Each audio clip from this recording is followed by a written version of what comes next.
ये वीडियो केवल शैक्षिक उद्देश्यों के लिए है। नेपाल सरकार, शिक्षा, विज्ञान एवं प्रौद्योगिकी मंत्रालय, पाठ्यक्रम विकास केंद्र, सानोथेमी, भक्तपुर। निडर दलवीर। इस कहानी के लेखक हैं रेवती राज भंडारी। जंगल में एक लकड़हारा रहता था। वो अपनी पत्नी और बेटी के साथ जंगल की गुफा में बसता था। वो दिन भर लकड़ियाँ काटने और बेचने जाता था और उसी की कमाई से उसका जीवन यापन चलता था। लकड़हारे के बेटे का नाम दलवीर था। दलवीर जंगल में जानवरों के साथ खेलकर अपना समय बिताता था। उसे जीव जंतुओं और पक्षियों की भाषा समझ में आती थी। जब दलवीर बड़ा हुआ तो उसने अपने पिता की तरह लकड़ी काटने का काम नहीं किया। उसे जंगल के बाहर की दुनिया घूमने की इच्छा हुई। उसने अपनी यह इच्छा माता पिता को बताई। माता पिता ने भी उसे अपनी मर्जी के अनुसार करने की अनुमति दे दी।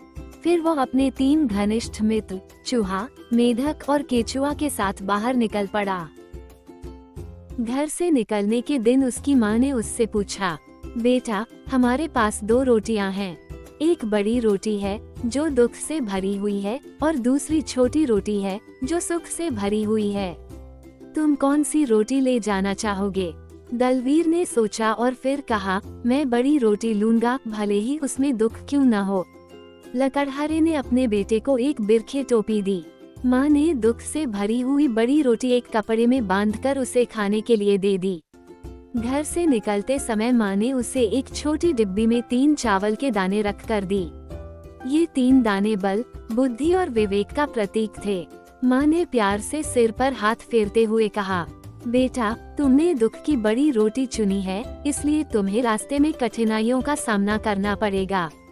लेकिन कभी निराश मत होना। जब भी कोई कठिन समय आए तो मैंने जो छोटी डिब्बी दी है उसे खोलकर देखना, ये तुम्हारी मदद करेगी। दलवीर ने चूहे और मेढक को अपनी टोपी के अंदर छिपा लिया और घर से निकल पड़ा। गौथली चिड़िया भी उसके पीछे पीछे उड़ती रही। रास्ते में वह जगह जगह रुककर विश्राम करता हुआ घने जंगल में पहुंच गया। एक दिन उसने जंगल में ही डेरा डाल लिया। आधी रात के समय कुछ लोग शिकारी कुत्तों के साथ वहां आए। वे लोग उसी देश के राजा के सैनिक थे जो राजकुमारी के लिए एक योग्य वर की तलाश कर रहे थे। उन्होंने दलवीर को देखा और उसे योग्य समझकर अपने साथ ले गए। जब वे राजा के दरबार में पहुंचे तो राजा ने दलवीर को ध्यान से देखा। इसके बाद राजा ने दलवीर से 2-4 प्रश्न पूछे। राजा को उसके उत्तर सही लगे। अंत में राजा ने एक कठिन शर्त रखी। शर्त ये थी कि अगले दिन सूरज डूबने से पहले दलवीर को 100 हाथ लंबा, 100 हाथ चौड़ा और 100 हाथ गहरा तालाब खोदकर तैयार करना होगा।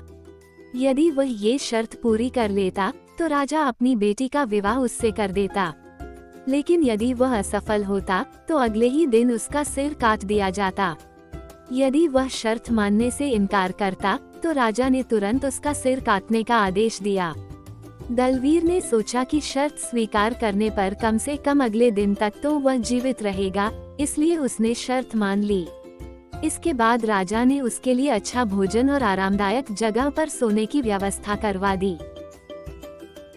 दलवीर को खाने पीने और सोने की व्यवस्था अच्छी थी, लेकिन फिर भी वह सो नहीं सका। उसने अपनी टोपी के अंदर छिपे चूहे और मेंढक से अपनी चिंता साझा की। उन्होंने उसे उसकी माँ द्वारा दिए गए डिब्बे की याद दिलाई, जिसे वह घर से निकलते समय साथ लाया था। दलवीर ने धीरे धीरे वह डिब्बा खोला। उसमें 3 महापुरुष बैठे थे। उन्होंने कहा, जब भी जरूरत हो इस डिब्बे को खोलकर हमें बुलाओ। चाहे काम कितना भी कठिन क्यों न हो, हम उसे पूरा करने के लिए तैयार हैं। ये सुनकर दलवीर निश्चिंत होकर गहरी नींद में सो गया। अगले दिन दलवीर ने पूरे दिन में पोखरी तैयार कर दी। राजा बहुत खुश हुआ और उसने दलवीर से अपनी बेटी से शादी करने का वादा किया। काम पूरा करके दलवीर खुशी खुशी सो गया। जब वह गहरी नींद में था तब राज के दुष्ट मंत्री ने उसकी खाने की चीजों की तलाशी ली। उन्होंने वह छोटा सा डिब्बा पाया और उसे खोला। डिब्बे से छोटे छोटे महापुरुष बाहर निकले और बोले, क्या काम है? हम सेवा में हाजिर हैं। फिर उन्होंने उन महापुरुषों से कहा, पोखरी गायब कर दो, और उनका आदेश मानते हुए उन्होंने पोखरी को गायब कर दिया। पोखरी गायब हो गई। ये सब कुछ मूसा और मेंढक देख रहे थे। वे धीरे धीरे बट्टा लेकर चुपचाप भारदार के पीछे गए और उसे चुराकर ले आए। फिर मूसा ने वह बट्टा मेंढक को दिया और मेंढक ने उसे पोखरी में ले जाकर छिपा लिया। अगले दिन पोखरी के गायब होने की खबर राजा तक पहुंची। राजा को बहुत गुस्सा आया। उसने उस लड़के को पकड़कर झूला कमरे में बंद करने का आदेश दिया। मूसा और गौथली ने सारी बात दलवीर को बता दी। रात को वह बट्टा मूसा और मेढक ने दलवीर के कमरे में पहुंचाया। दलवीर ने महापुरुषों से पोखरी तैयार करने का आदेश दिया। पोखरी फिर से तैयार हो गई और एक बार फिर पोखरी तैयार होने के बाद बट्टा चुराने वाले भारदार भाग गए। इसके बाद दलवीर का राजकुमारी से धूमधाम से विवाह हुआ। राजा के निधन के बाद दलवीर उसी देश का राजा बन गया। ये कहानी हमें सिखाती है कि सत्य, धैर्य, बुद्धि और विवेक का सही तरीके से उपयोग करके किसी भी कठिनाई का सामना किया जा सकता है, जो अंततः सफलता दिलाता है।